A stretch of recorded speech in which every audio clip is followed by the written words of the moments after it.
Alors salut à tous les parieurs, j'espère que vous allez tous très bien et bienvenue dans cette nouvelle vidéo de Paris Sportif. Aujourd'hui on va voir deux choses. Dans un premier temps, on va revenir et faire le bilan des derniers pronostics Ligue 1 et ensuite je vous donnerai mes points de vue pour les 10 pronostics de cette journée. Comme toujours, si vous aimez ce format de vidéo et que vous souhaitez que je continue pour chaque journée de vous donner mes pronostics sur les différents championnats majeurs, n'oubliez pas de lâcher un petit like et de vous abonner si ce n'est pas encore fait à la chaîne YouTube en cliquant sur le bouton juste en dessous. Et si on pouvait dépasser pour cette vidéo la barre des 1000 likes, ce serait génial, donc bombardez-moi les petits pouces. Je me présente rapidement pour les personnes qui ne me connaissent pas, je m'appelle Thomas, je suis dans les paris sportifs depuis 10 ans et rentable depuis 2017. J'utilise pour cela une technique de pronostic sécurisé, double chance, draw no bet, home no bet, away no bet, les paris over-under sécurisés ainsi que les paris handicap. Je suis également depuis 3 ans le fondateur et directeur de la société LT Sport Consulting dans laquelle j'accompagne et propose l'ensemble de mes pronostics à tous les parieurs qui le souhaitent. Donc si vous souhaitez en savoir plus, recevoir tous mes pronostics et consulter mon bilan depuis 2017, tout se passe sur mon site mentor-pono.fr, vous avez le lien et les informations du site dans la description de la vidéo. Bilan Ligue 1 pour la journée 29, bilan excellent, bilan presque parfait. Hormis la victoire surprise de Nantes à Paris, on a tout bon pour le reste avec un ratio de pronostic sécurisé de 9 sur 10. Je vais maintenant vous donner mes pronostics sécurisés accompagnés du score que j'envisage pour les matchs. Comme je le précise tout le temps, ce sont uniquement des points de vue, ce ne sont pas des pronostics à jouer en score exact et ce ne sont pas non plus des pronostics que je joue personnellement. Je le redis, mes pronostics, ceux sur lesquels je place de l'argent sont disponibles sur mon site. Dernier point, je vous conseille toujours de parier en sécurisant vos pronostics et j'explique tout ça dans cette vidéo. Si les cotes du double chance et du draw no bet de l'équipe que je vois gagner sont inférieures à 1,50, il vous faudra donc placer un home no bet ou un away no bet pour faire gonfler la cote. Et si dans les 3 cas la cote reste inférieure à 1,50, il ne faudra pas parier sur ce match.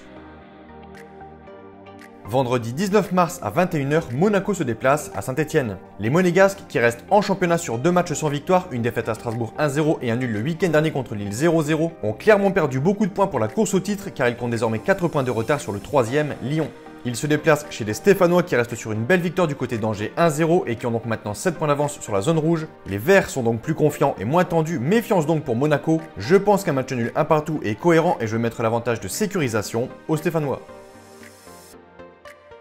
Second match de cette journée, Rennes se déplace du côté de Metz. Les Rennais, désormais entraînés par Bruno Genesio, ont enfin stoppé cette spirale négative de 9 matchs sans victoire et 6 défaites consécutives en s'imposant le week-end dernier contre Strasbourg 1-0.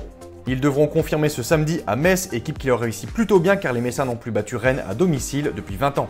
Les Rennais doivent confirmer, mais attention tout de même aux Messins, je vais donner l'avantage à Rennes, pas pour une victoire mais plutôt un match nul en away no bet, un partout.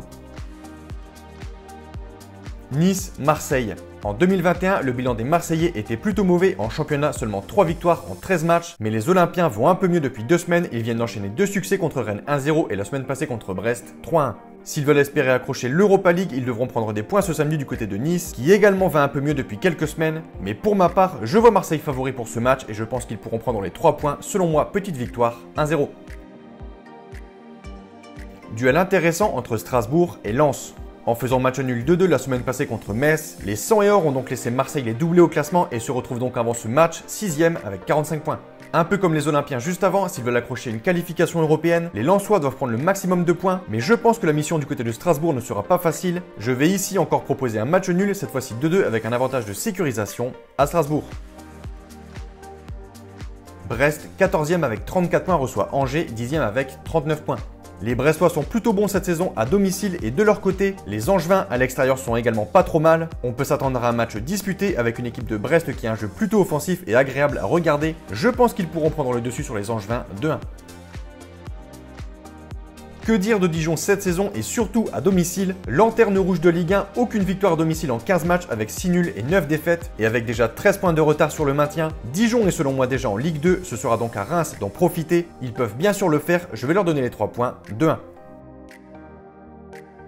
Après avoir enchaîné 8 matchs sans la moindre victoire et une chute au classement passant de la 7e à la 15e place, Bordeaux a enfin signé une victoire qui était obligatoire à Dijon, 3-1. Un doublé de Wang et un but de Depréville ont permis aux Bordelais de reprendre confiance avant ce match à Montpellier qui s'annonce plutôt difficile. Les Montpelliérains sont favoris, mais personnellement je pense que Bordeaux peut arracher le match nul. Je vais partir sur un score de 0-0 avec un avantage aux Girondins. Match pour le maintien, Nantes-Lorient. Alors qu'ils sont l'une des pires équipes cette saison, les Canaries de Nantes ont réalisé l'exploit dimanche passé au Parc des Princes de battre le Paris Saint-Germain 2-1. Grâce à des buts de Colo et Simon, les Nantais sont venus à bout des Parisiens et se sont donc donné de l'air en bas de classement car ils n'ont plus qu'un point de retard sur le 17e, Lorient. On a donc ici le match de la peur qui pourrait coûter très cher à ces deux équipes en cas de défaite. Nantes pourra-t-il confirmer son excellente victoire du côté de Paris? Je pense que oui, victoire de Nantes 2-1. Grâce au nul de Lyon à Reims et de la défaite de Paris contre Nantes, les Lillois conservent leur place de leader avec 3 points d'avance sur les Lyonnais et les Parisiens.